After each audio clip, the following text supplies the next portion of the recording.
কারণ হাতে দাগ লেগে আছে। এখন শ্রীরাম বলছে, ও মা, এখন ঢাকলে কি হবে? তুমি অঞ্চল দিয়ে না হয় গোপালের হাতের দাগ ঢাকলে, কিন্তু ওই দাগ যে আমাদের মনে লেগে আছে, মনের দাগ কি দিয়ে বুঝবে? এত সময় শ্রীরামের বক বক বক বক মা নন্দরানী শুনেছে। এবার মায়ের রাগ হলো, ও শ্রীরাম, অনেক অনেক সময় তোর বক বক বক বকানি শুনেছি, আর তো শুনবো না। তুই এত এত কথা বলছিস কেন? আমি দেব না গোপাল, তোরা লয়ে যা গোপাল।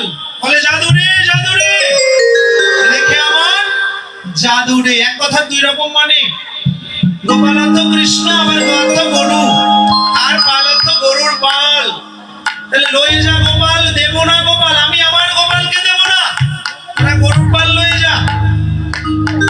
আবার বলছে জাদুরে, তোর দূরে সরে যা, জাদুরে জাদুরে, রেখে আমার জাদুরে, আমার জাদু সোনাকে রেখে চলে যা। দাও না তোমার গোপালকে। বলছে গোপালকে কিছুতেই দেব না। কেন জানিস? ও স্বপ্নে দেখিলাম ওই কালী দহের জলে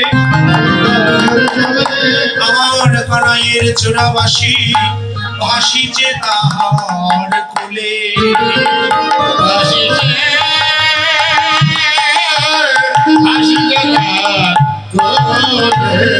সন্তানের যদি বিপদ হয়, কেউ না জানিলেও আগে জানে তার মায়।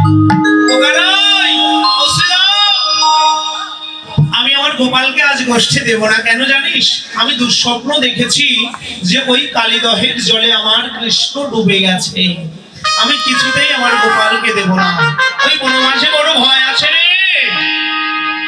মা তো নাকি মা, মায়ের সঙ্গে সন্তানের নারী, মা বুঝতে পারে আমার সন্তানের কখন কি হতে পারে। সে রাম বলছো, মা এই ব্যাপার, তুমি ভয় পাচ্ছ, ভয় কেন পাও? বৃন্দাবনে তো কোনো ভয়ের কারণই নাই। বলে ভয় করবে মানে? এবার শ্রীরাম বলতে লাগলো, বলি শ্রীরাম কহিছে বাণী শোনো গো মা,